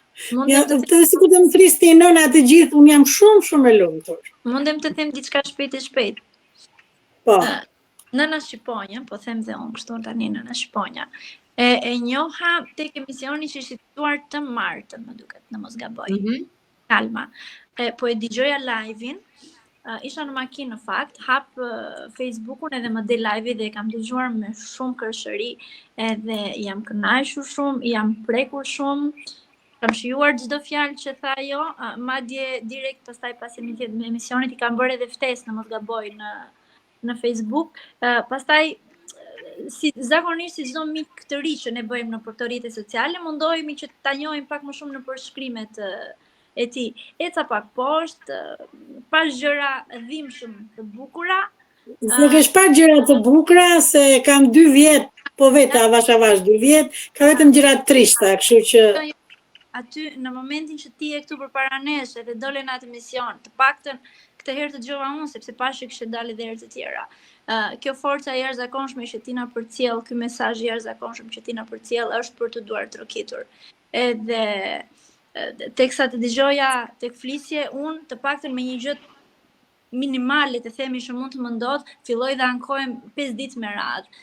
Edhe thash, wow, ja këta janë shembuj që ne duhet të ndjekim, edhe pas të cilëve të kapemi fort edhe të vazhdojmë. Shembuj të mirë dhe shembull si timi mos pas tas hasmi, I themi ne nga anët tona, nuk e di çfarë më thoni. Shumë I jashtëzakonshëm, edhe je një zonjë e mrekullueshme, edhe shumë e bukur.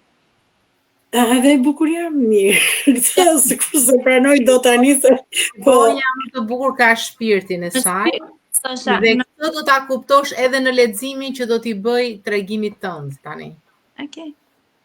Të qenë ti bukur në shpirt është më bukur se gjithçka tjetër. Unë e them shpeshherë. E të jemi të bukur nga brenda, për mos na shohin të tjerët. Ne rezatojnë syt. Tani po të dëgjoj. Vajza e detit. Unë e kam të shkruar tregim, por në tërësi të saj më është dukur si jo prallë, po si një fabulë e bukur. Era e letë mbushte ajrin me aromën e kripës, ndërsa Lia, e cila zgjoi herët përpara diellit, qëndronte e ulur mbi një shkëmbull detit. Ishte një ritual që e bënte shpesh dhe prej vitesh, që kur ishte e vogël fare. E donte Sarandën. E donte detin, shkëmbinjt, rërën, ajrin e pastër, por mbi të gjitha kishte pikë të dobët familje, babain e saj. Duke menduar për të, hapat e kthyen përsëri në shtëpizën e tyre modeste. U fut në dhomzën e vogël ku flinte vllai I saj Ariani.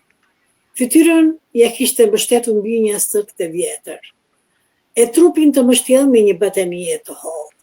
Jeta nuk ishte e lehtë për ta. Babai I tyre Altini ishte peshkatar. Një bur I fort, me duar të ashpra nga varka dhe rrjetat. Por deti nuk ishte aq I butshëm sa dikur, dhe peshkimi nuk sillte më të ardhurat mjaftueshme për t'i mbajtur mirë. Ishte net kur kthehej me duar bosh, me sytë e lodhur dhe heshtjen e rëndë të një burri që nuk mund t'ja jepte fëmijëve të tij më shumë se një bukë të ndarë mes tyre. Lia ndëronte të shkollohej, që një ditë mund të nxirrte familjen nga gjendja e rëndë ekonomike që ishin. Dëshironte të blinte të lexonte libra si shoqit e saj, por ky ishte një shpenzim që familja e saj nuk mund ta përballonte. Shpesh ajo e ndihmonte baban me varkët, ishte rrjetat, ndihmonte me litarët, madje rrinte pranë tij kur bëi deti i egër dhe u duhet të mbanin ekuilibrin si për tallgëve. Nuk kishte frikë në ujë, nuk kishte frikë nga nata. Kishte vetëm një dëshirë të zjarrt për t'i bërë gjërat më të lehta për familjen. Kur Ariani u rit pak, nisi ta ndihmonte baban gjithashtu. I vogël me duar ende të brishta, por me sytë plot dënshmëri. Ai qëndronte pranë Lias dhe e dëgjonte me kujdes gjithçka që babai i tyre u mësonte. Ishin një ekip, një familje që luftonin së bashku. Por netët ishin ato që mbeteshin më të vështira. Lia dilte në breg çdo mbrëmje duke parë dritësën e varkës që kthehej nga deti. Ishte e vetmja shenjë që babai saj ishte mirë, se nata nuk ishte marrë prej tyre më shumë se ç'duhej. Një mbrëmje Lia priste si zakonisht, varka e Altinit nuk po dukej. Ora kalonte, hëna lëvizte ngadalë në qiell, por deti i rrinte bosh. Sytë e saj mbetën të ngulur në errësirë. Zemra ju bëhej rëndë dhe një ndjesi e ftohtë ju përhap në tru. Nuk kishte ndodhur kur më parë që ai të vonoi kaq shumë. Filloi të dridhej, lotët shkëputeshin nga sytë që ishin ngushtë të rëndë. Një pjesë e saj thoshte të priste, por frika se mos ishte tepër vonë për të shpëtuar baban e saj, e bëri që të vraponte drejt qytetit. Banorët e panë fytyrën e saj të zbet dhe kuptuan menjëherë. Peshkatarët e vjetër hodhën vështrime mes njëri tjetrit dhe pa u vonuar nisën të përgatisnin varkat për kërkim, duke marrë me vete fanarat dhe shpresën se Altini ishte diku mes dallëve, duke pritur të gjendej. Lia ndjeu duart e saj të djersitura të dridheshin për vetë pa vetdije, teksa i shtrëngonte fort pas vetes. Mos, mendoi, jo babai im. Orët kalonin ngadalë duke sjell vetëm heshtje. Pritja i duke si një ankth i heshtur që gryen brenda, një përzierje mes paturimit dhe frikës. Orët rridhin shpejt, por ndjenja e saj ishte ngadalë, si diçka që rëndonte në zemër. Mendimet e saj përziheshin mes shpresës dhe pasigurisë. Çdo tingull i jashtëm i dukej si varka e tatit. Nuk e kuptoi sa kishte qëndruar zgjuar, veç se këtë herë mëngjezi i kri, por nuk e gjeti sipër shkëmbinjve, për buzdetit duke ndjerë rrahen e motorëve që po ktheheshin. U hodh përpara, e etur për të parë fytyrën e babait dhe e përqafoi fort. Ai e shtrëngoi akoma më shumë, me duart e njoma nga ujë dhe lodhja e thellë një natë të humbur në përdallë. Por me buzëqeshjen e qetë të një njeriu, që e di se do të kthehet gjithmonë te familja e tij. Nuk do të mbas kurrë, tha ai me zërin e ngjirur. Deti më njeh dhe unë e njoh atë. Lia qau, këtë herë jo nga frika, por nga lehtësimi. Ishte hera e parë që kuptoi plotësisht atë që babai i saj kishte thënë gjithmonë. Dhe teksa qëndronte pranë tij, me këmbët në rër, zemrën të mbushur me mirënjohje, e dinte se nuk ishte vend tjetër ku do donte të ishte.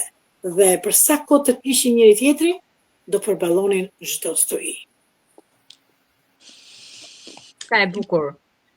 Do me thënë, ajo gjëja interesante e gjithë tregimeve dhe krijimtarisë të Paulës është moralizimi që ajo ja lehtëson lexuesit dhe ndaj qitasit fabulun, se ka një mesazh të bukur brenda, të duket sikur janë pralla, por nuk janë pralla, këto janë pjesë të vërteta dhe ma merr mendje se Paula ka diçka nga vetja aty brenda.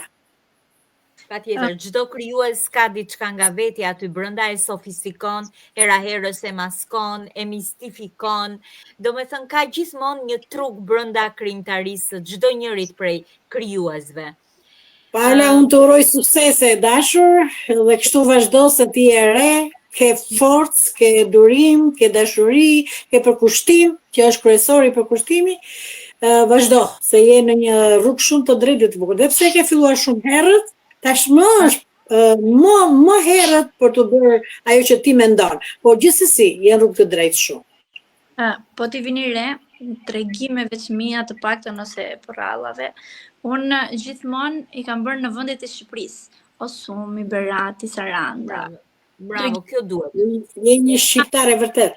E dua shumë vendin tim, edhe në çdo vend që kam vizituar, mundohem që të krijoj një tregim me historinë e atij vendi apo duke përshtatur natyrën e atij vendi. Jo, po në fakt prallat si pjesë e folklorit popullor duhet që patjetër të ruajnë autenticitetin, duhet të ruajnë patjetër identitetin e vendit. Dhe kështu që prandaj dhe krijimtaria që është letërsia për fëmijë, duhet të njohë patjetër fëmia kulturën, mendësinë dhe pasurinë e kombit të tij, sepse shpesh herë kur ato lexojnë krijimtari të përkthyer nga letërsia e huaj, kanë vështirësi për ta kuptuar dhe kalojnë dhe mësojnë një kulturë të re pa njohur atë të tyren. Prandaj është detyra e secilit prej krijuesve të letërsisë shqipe të flasë shqip me personazh shqiptar, me emra shqiptar dhe me vende shqiptare. Atëherë, të dashur miq, siç e shikoni, ne po zgjatemi pak sot në emision, sepse përveç krijimtarisë së ngjeshur të larmishme dhe shumë të bukur të Paulës dhe faktit që vetë krijuesja është në panel, kemi dhe një arsye më shumë, pasi të dielën e ardhshme, për disa arsye objektive të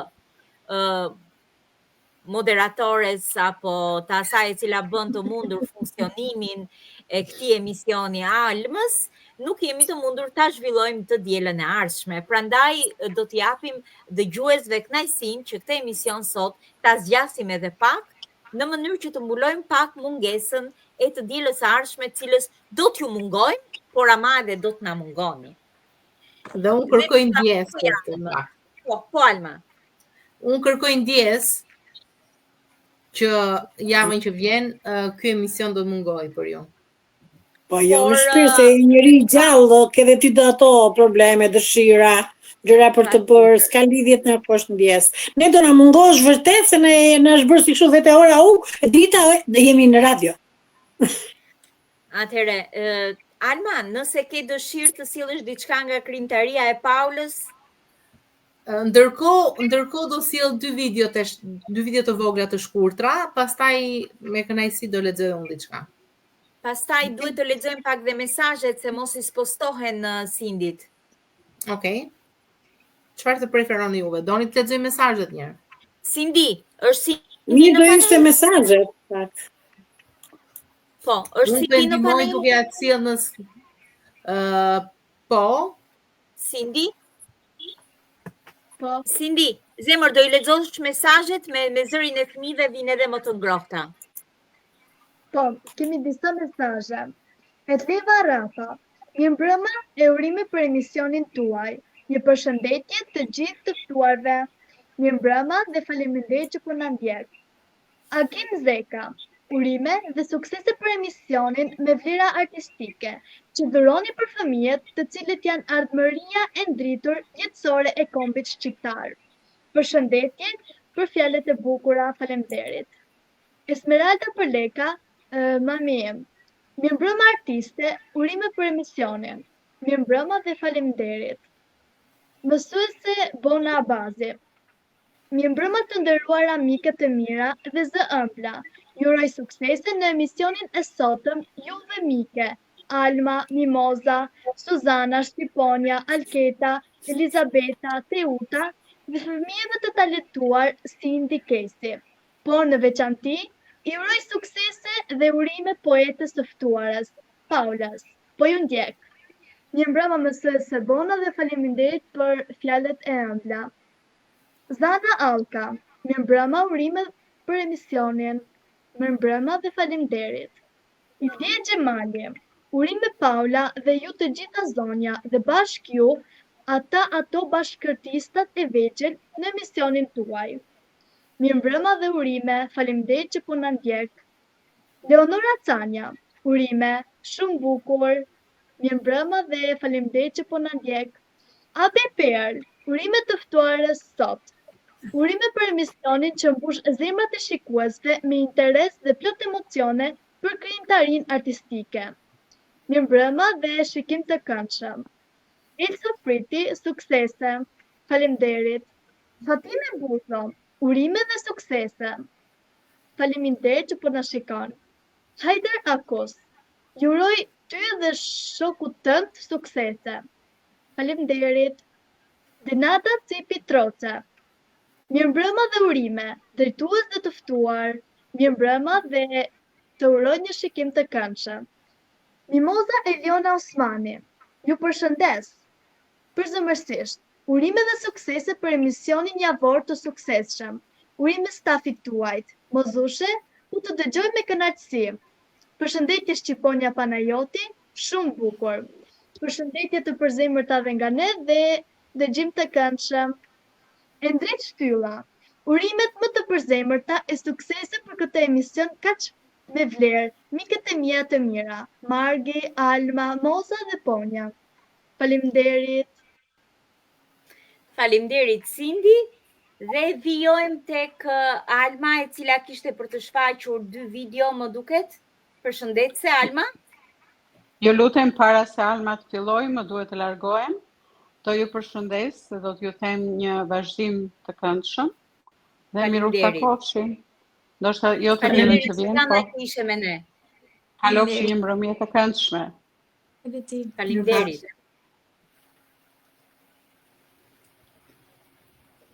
Atëherë Alma, kemi video përshëndetse? Edhe Alma për ta merja do ta sillja si dhurat, edhe yjet po t'i mblidhja për ty ne do ishim pak, edhe botën ta vendosja paqësisht në duart e tua, përsëri nuk do ngopesa duke të thënë sa shumë të dua.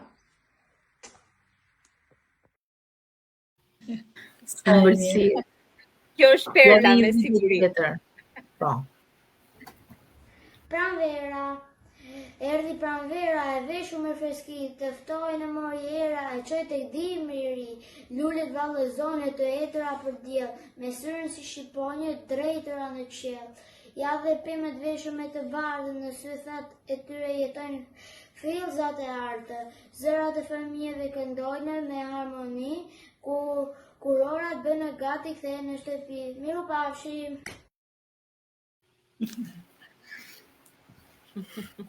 Faleminderit. Nipi është i shkëlqyer. Po, më shpejt, se mos i këndreni. Ashtu bën gjithmonë, shpejt. Sidomos çunat njerë janë kështu se çunat edhe nipi im kështu bën.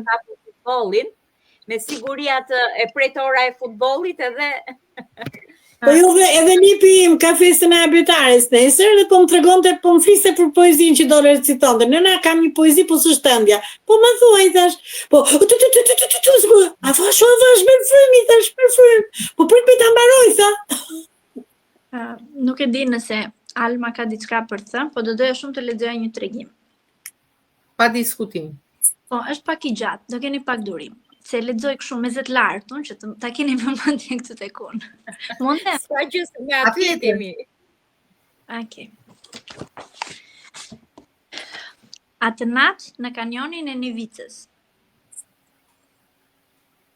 Era frynte lehtë mbi kanionin e thellë të Nivicës, duke përplasur degët e shkurreve të errta mbi guret e lashtë që kishin parë shekuj të tërë. Qielli ishte i errët, i mbushur me yje që shihnin pa zë. Vajzën që qëndronte buzë greminës, frymarrja e saj rënduar nga vrapimi. Ajo nuk duhej të ishte këtu. Ai nuk duhej të ishte këtu. Dielli po perëndonte, duke bërë qiellin të dukej sikur digjej. Djaloshi me sytë e tij të errët po e vëzhgonte. Ai gjithmonë kishte një mënyrë të thellë të parit, por këtë herë si dikush që dinte diçka më shumë, që ndjente më shumë. Nuk kemi shumë kohë, i tha ajo, duke u kthyer nga ai, dikush do të na zbuloj. Ai buzëqeshi lehtë, duke lëvizur pak hapin mbi guret e mëdhenj. Apo kërkon përgjigje, apo thjesht do që të largohesh. Ajo nuk foli, sepse të vërtetën e dinte. Nuk ishte një aratisje nga ato të zakonshmet, nuk ishte thjesht një aventurë e guximshme për të thyer rregullat. Ajo dhe ai kishin ardhur këtu për diçka tjetër, për diçka që ndoshta nuk duhej të ekzistonte fare. 6 muaj më parë, në një natë ku hëna ishte më e madhe se kur, ajo kishte gjetur një letër të vjetër brenda librave të gjyshes së saj. Ishte një hartë, por jo një hartë e zakonshme. Ishte shënuar me simbolin e kanionit dhe me një fjali që kishte mbërthyer brenda vetes që nga ajo ditë. Ata që kanë guxim të shkojnë deri në fund, do gjejnë atë që të tjerët e kanë harruar. Kur e kishte shkruar këtë? Çfarë ishte në fund të kanionit që duhej të zbulohej? Djaloshi kishte parë hartën dhe pa hezituar kishte thënë, duhet të shkojmë. Dhe tani, ata të dy ishin aty. 2 shpirtra që nuk ishin frikë të kërkonin të vërtetën, të dy që ndronin mbi guret në kufirin mes të njohurës dhe misterit. A je gati? E pyeti ai. Ajo e dinte që s'kishte më kthim prapa, ata duhej të zbrisnin. Në hapat e parë, rruga ishte e vështirë. Gurët ishin të rëshqitshëm, e rësira po zbriste më shpejt se sa ata. Ajo ndjeu duart e tij duke e kapur kyçin e saj, duke mbajtur të sigurt, si dikush që e njihte më shumë se sa ajo veten. Në mes të rrugës, erën e qetë ndërpreu një jehon e largët si një thirrje e humbur mes gurëve. Ajo ndaloi. E dëgjove. Djaloshi ngriti kokën duke dëgjuar me vëmendje. Po, por nuk ishte askënd tjetër në kanion, ishin vetëm ata. Ose ndoshta jo. Kur arritën në fund, era pushoi. Ishte një qetësi absolute, si një përshafim i natyrës. Duke ndjekur gjurmët e hartës mes gurëve dhe shkureve, diçka ndriçonte në dritën e zbletë të hënës. Një shishe qelçi. Ajo ndjeu frymën të ndaloi. Ishte një shishe e vjetër me një letër brenda. Një mesazh. Nuk e kemi haruar. Pritëm. Djaloshi e lexoi me zë të ulët dhe e pa drejtën në sy. Tani e kupton. Ajo ndjeu se toka poshtë saj po dridhej. Çfarë kishte ndodhur këtu? Kush e kishte lënë këtë mesazh? Pse ndjente se diçka më e madhe kishte sjell këtu? Në kanion, misteret nuk ishin vetëm të fshehura. Ata I kishin pritur. Duart e saj kapën butësisht shishen, por dridhja e lehtë e gishtave tradhtonte. Nuk ishte dyshim, ishte një shenjë, një mesazh nga diçka më e madhe se ajo. Nuk e kemi haruar, pritëm. Fjalët ishin të thjeshta, por mjaft të fuqishme për ta bërë trurin e saj të vërshonte në mira mendime. Si ishte e mundur që ky mesazh po priste pikërisht atë dhe djaloshin? Nuk mund të ishte thjesht rastësi, nuk mund të ishte një lojë e fatit. Ajo e dinte thellë brenda vetes se kanioni nuk ishte një vend I zakonshëm. Diçka ishte duke I thirrur. Djaloshi u afrua dhe vendosi dorën e tij mbi gurin ku shisha kishte qëndruar. Ai rishiti pllëmbët mbi sipërfaqen më shumë. Dhe atëherë gishtat e tij ndaluan mbi një simbol të gdhendur në të. Ishte I vjetër, pothuajse I padukshëm, por kur ai e fërkoi me kujdes, forma u shfaq më qartë. Një shtëpi e vogël mes dy malesh.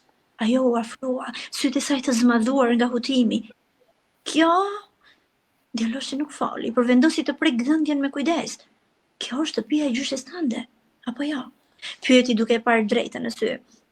Ajo ndjeu diçka që nuk mund ta shpjegonte, diçka të thellë, të papritur. Si ishte mundur? Si mund ishte gdhendur shtëpia e gjyshes së saj në një gur në fund të një kanioni të vjetër?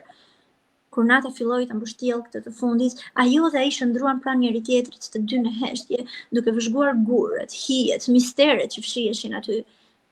A kishte qenë kanioni duke I pritur?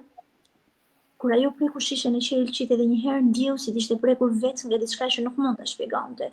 Ishte sikur vetë guri, vetë toka, vetë historia po I tregonte diçka. Një kujtim, një vërtet e haruar. Djaloshi I shtrëngoi dorën lehtë teksa vuri re se ajo nuk mund të shkëpuse vështrimin nga simboli I gdhendur në gur. Ishte shtëpia e gjyshes së saj, nuk kishte dyshim. Çatia e Pierre, dritarja e vogël anash, ishte identike me vendin ku kishte kaluar kaq shumë vite fëmijërie. Dhe, duke ndalur shikimin më tej, vuri re diçka tjetër. Ngjitur me shtëpizën, ishte vizatuar edhe një çelës. Vijat ishin të thella, të vjetra, si diçka që kishte qëndruar këtu prej kohësh, më shumë se sa ajo vetë kishte jetuar. Vajza u ngrit vrik me një ftohtësi të papritur në gjoks, një lloj frike që nuk kishte lidhje me rrezikun fizik, por me diçka tjetër, diçka që sfidonte logjikën e saj. Djaloshi ende po e vëzhgonte, I tronditur vizatimi dhe instinktivisht u ngrit e lëvizte gurin. Ka gjëra që nuk mund të shpjegohen vetëm me arsyetim, tha ai. Zëri I tij I ulët, I qetë. Ndoshta kanioni di më shumë për ty se sa ti vetë. Ajo lëvizi duart mbi gurin duke ndjer vijat e skalitura dhe të dy së bashku e lëvizën nga vendi. Hapat e tyre ndalën kur panë se poshtë tij fshihej një sanduk I vogël, pothuajse I mbuluar nga pluhuri dhe nga koha. Me kujdes, ajo e mori në dorë dhe e hapi. Frymarrja I ndaloi. Brenda ishte çelësi I vizatimit dhe një letër e palosur me kujdes. Ishte zverdhur e vjetër. Kjo është jeta jonë e gdhendur në gur. Kur mos haro. Ajo e njohu shkrimin menjëherë. Ishte I gjyshes së saj. Djaloshi e pa reagimin e saj, por nuk e ndërpreu. La të përthithte atë që sapo kishte zbuluar. Ajo e dinte që gjyshja e saj kishte qenë gjithmonë enigmatike, e mbushur me histori dhe sekrete, por nuk kishte treguar kurrë. Por kjo ishte diçka tjetër. A kishte ardhur gjyshja e saj këtu vite më parë? A e kishte ditur për këtë vend? A kishte lënë këtë mesazh posaçërisht për të? Çfarë lidhje kishte ajo me kanionin? A nuk e dinte? Ajo nuk e dinte, por për një gjë ishte e sigurt. Ky nuk ishte fundi I misterit, ishte vetëm fillimi. Ndonse pyetjet në kokën e saj nuk ishin fund, mendimi më I frikshëm I kaloi nëpër mend. A kishte gjyshja e saj fshehur diçka që ajo duhej ta gjente? Ka pritur një rënqekje për shkroj gjithë trupin. Mesazhi në shishe, gdhendja në gurë, të nduku i vogël çel si shkrimi i njohur, ishin shumë për mos qenë të lidhura. Djaloshi nuk ishte folur ende, ndihej veç sa shëtima e largët e ujëvarave që rridhin me ngadalë si misteret e kanjonit. Vajza vendosi sërish dorën mbi gurë, sikur donte energjinë e tij dhe të merrte përgjigjet që po lodhnin në mendjet. E ndodhur mes kësaj vorbulle vuri re diçka tjetër. Një tjetër gdhendje në anën e poshtme të gurit. Çfarë po ndodhte këtu? Një fjalë vetme. Kthehu. Kthehu. Ç'do të thoshte kjo? Të kthehej ku? Ajo kapi dorën e djaloshit si të kërkonte ndonjë siguri. Ai ja shtrëngoi edhe më fort. Ka gjëra që s'mund t'i zbulojmë në një natë, tha ai, sepse kanjoni nuk na solli këtu për përgjigje, por për të na treguar që ka diçka më shumë, diçka që ende nuk e kuptoj. Ajo ngjeu frymën e saj të rëndohej. Ishte vërtet, nuk ishte vetëm një mesazh, ishte një thirrje. Kanjoni që deri atëherë kishte qenë i gjallë me tingujt e natyrës, tani qëndronte i heshtur, si të ishte duke mbajtur frymën. Ajo mbajti shishen e qelçit mes gishtave duke ndjerë peshën e së shkuarës në duart e saj. Kthehu, lexoi sërish. Ishte një urdhër, një ftesë, një dëshirë e lashtë që kishte pritur dekadat e tëra për të zbuluar. Djaloshi e vështroi me një qetësi të thellë. Ndjen apo jo? Ajo tundi lehtë kokën. Po, e ndjente. Kanjoni nuk ishte vetëm një vend, ishte një kujtim, një rrëfim i gdhendur, një gur, një histori që nuk ishte përfunduar ende. Dhe ajo e dinte tani. Duhej të kthehej. Duhej të gjente përgjigjet, jo vetëm për vete, por edhe për atë që kishte mbetur pezull mes brezave. Ajo hapi letrën dhe me kujdes shkroi një mesazh të ri, një përgjigje ndaj gjithçkaje që kishte gjetur. Nuk do ta harroj. Do të kthehem. Pastaj vendosi shishen sërish mes gurëve si të linte një pjesë të vetes aty, si të vuloste fatin e saj në atë vend. Djaloshi buzëqeshi. Atëherë, kjo nuk është një fund, por një fillim. Ajo mori frym thellë. Po, është fillimi i diçkaje më të madhe. Qëndroi për një moment i gjatë duke parë shishen, gurët, gjithçka kishte zbuluar. Ngriti sy drejt qiellit ku yjet po shndrisnin më fort se kurrë atje lart, shumë lart, ku valvitej flamuri kuqezi, buz greminës, ju duk sikur dalloi një siluetë zezë, e cila sa vinte dhe largohej, ngjante gjyshes së saj, por nuk i kushtoi rëndësinë, ndonse brenda saj ndjente një stuhi emocionesh dhe një ujvar pyetjesh, dhe për herë të parë që kur kishin ardhur aty, nuk ndihej më vetëm. Një valë ngrohtë për fshiu. Kanjoni nuk ishte më një vend i frikshëm, por një vend që mbante kujtime, histori dhe sekrete që prisnin të zbuloheshin. Dhe ndërsa hapat e tyre largoheshin nga fundi i kanjonit, era friu lehtë duke përshpëritur mes gurëve. Mos harro. Ju mërzita. Jo, s'na mërzita as pak, na kënaqe, se e di pse, përveç mënyrës për shkrimit, që të mban me vëmendje aty, është edhe zëri, timbri, rrëfimi, interpretimi. Pra, gjithçka është një kostum shumë i bukur që ty të rrish shumë mirë, përveç artit të shkruarit, edhe atë të rrëfyerit dhe të interpretuarit. Prandaj ata fëmijët e vegjël që edukon ti për ditë, kush e di se si të shohin në sy, kur ti ju lexon prallzat edhe kur ju tregon. Nuk ka vetëm zë të ëmbël Mimoza. Ka zë autoritar. Na detyroj ne të bënim pip fare. Rinim kështu.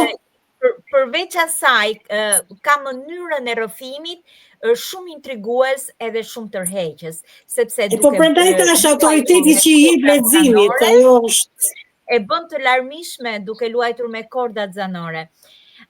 Cindy, zemër, nëse je në panel poshtë, mund të vazhdosh me disa mesazhe të tjera, të cilat na ngrohin shpirtërisht. I falenderojmë të gjithë dëgjuesit. Unë ja kam lënë këtë detyrë fëmijëve për të lexuar mesazhet, për të qenë edhe ata pranë dëgjuesve dhe njëkohësisht falenderues. Jo shkon fëmijëve, jo shkon.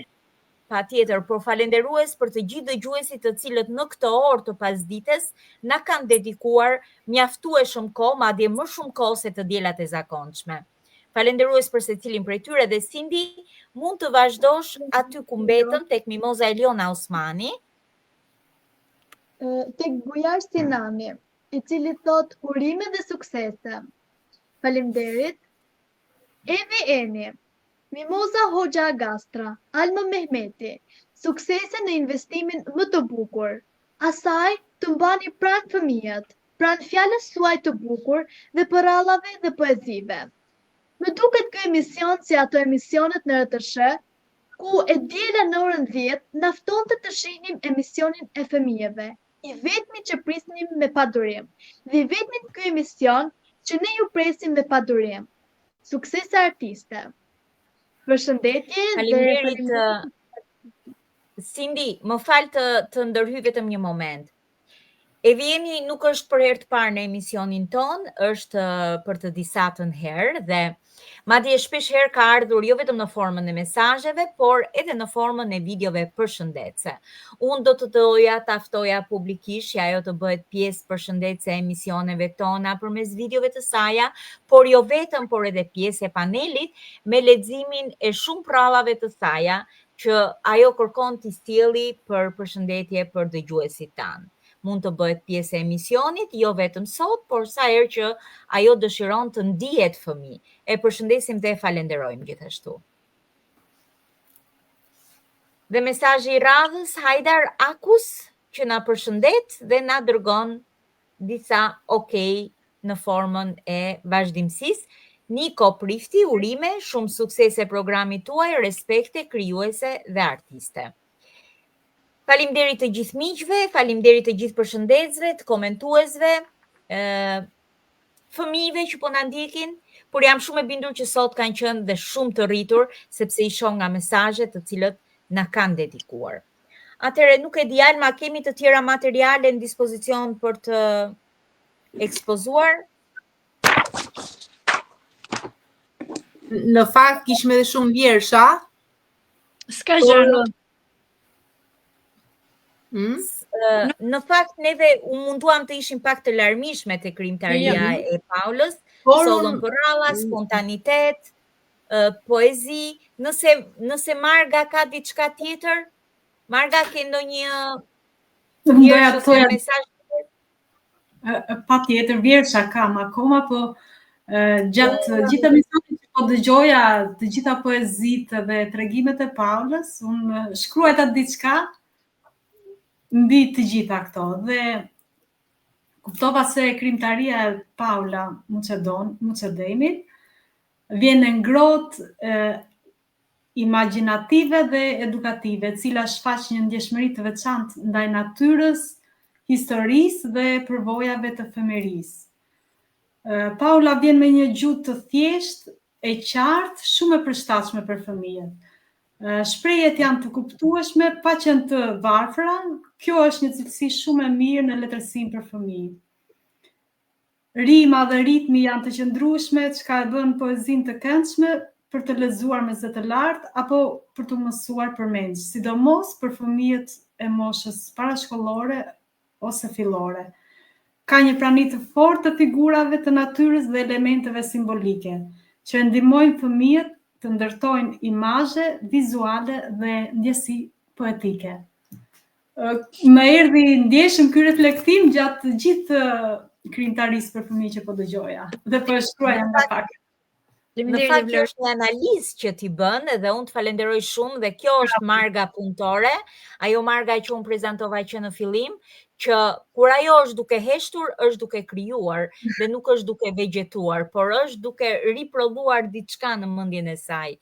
Si në rastin konkret të solidarizimit apo të vlerësimit të shkrimtarit për shkrimtaren apo të gruas për gruan. Faleminderit Marga që ndave me ne dhe këtë moment, i cili është një pasuri më shumë për emisionin ton. Nuk e di tashmë nëse na ka mbetur diçka tjetër, por besoj që me këtë lloj larmishmërie kemi mundur të japim sadopak, të prekim sadopak mbi krijimtarinë e të ftuarës son Paula, duke i uruar asaj suksese dhe vazhdimsi të muzës dhe krijimtarisë jo vetëm për fëmijë, por edhe për të rritur. Unë do të doja që Paula të na jepte mesazhin e saj përshëndetës, këshillues për brezat e rinj të cilët janë në rrugtimin e saj dhe njëkohësisht unë shpreh gjithë falenderimin për prezencën e saj dhe njëkohësisht dëgjuesve gjithashtu falenderuese dhe mikeshave të mia të cilat e pasuruan dhe i dhan kaq shumë bukuri nga etyrja shpirtërore që karakterizon Margën, Shqiponjën, Almën dhe Sindin. Paula? Kam shkruar diçka shumë të vogël mbyllse. Dhe Suzanën, Moza.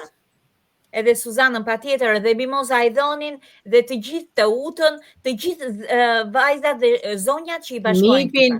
Nipin e Margaritës. Patjetër. Vajzat e Paulës. Fëmijët janë kryefjala e këtij emisioni, të gjithë ata që kanë kontribuar. Ky emision nuk mund të ecë përpara vetëm me iniciativën e Almës dhe të Mozës. Sigurisht që janë këta të cilët e bëjnë këtë emision që të eci përpara dhe të zbukurohet nga e diela në të diel. Paula, po, fjala për ty. Atëherë, çdo ëndër e madhe fillon me një ëndërrimtar. Pra, çdo ëndër që mund të kemi, cila do ëndër qoftë ajo, duhet të punojmë fort, sepse brenda nesh kemi forcën dhe durimin, pasionin për të arritur yjet edhe për të ndryshuar botën. Ndoshta ju nuk mund të ndryshoni drejtimin e erës, por mund të rregulloni velat e anijes tuaj për të arritur gjithmonë në destinacionin që ju dëshironi. Duhet të keni një nivel vetbesimi shumë të lartë, sepse aq të larta mund të jenë edhe gjasat që ta trajtojmë ëndrrën me shumë dashuri, respekt dhe ëmbëlsi. Çdo njeri mund të ketë patur xhama të thyer në jetën e vet, por ai njeriu optimist është ai që i zëvendëson këtë xhama me dritën e syve të tij. Dhe do doja shumë që ta mbyllja me një thënie të Nën Terezës që më pëlqen shumë. Unë e vetme nuk mund ta ndryshoj botën, por unë mund të hedh një gur në ujë për të krijuar shumë dallg. Faleminderit Paula, është e vërtet dhe ky është një mesazh shumë i bukur i cili vjen edhe për diturinë e fëmijëve, të cilët ata janë gjithmonë dallgëzimi i këtij emisioni dhe ti erdhe pikërisht si një prej dallgëve të tyre, sepse jo vetëm që solle freskin edhe bukurinë e botës shpirtërore të tyre, por njëkohësisht ju veshe dhe mençurinë tënde të përditshme që ti transmeton për brezat e rinj. Faleminderit dhe një herë dhe të uroj sukses në krijimtarinë tënde. Falenderoj gjitha zonjat e panelit, vajzën e vogël që lexoi, interpretoi, vogëlushin që interpretoi. Faleminderit shumë për fjalët motivuese, të ngrohta dhe shumë të ëmbla. I vlerësoj vërtet shumë. Të falenderojmë edhe ne dhe shpresojmë që kjo nuk do jetë hera e fundit që ti je mes nesh në këtë emision të bukur për fëmijë. Do të zëvendësohemi, do sjell Aleksandrën. Do jetë kënaqësi. Natën e mirë dhe javë të mbarë, jemi mbas 2 javësh. Faleminderit. Natën e mirë. Faleminderit e gjithë. Natën e mirë.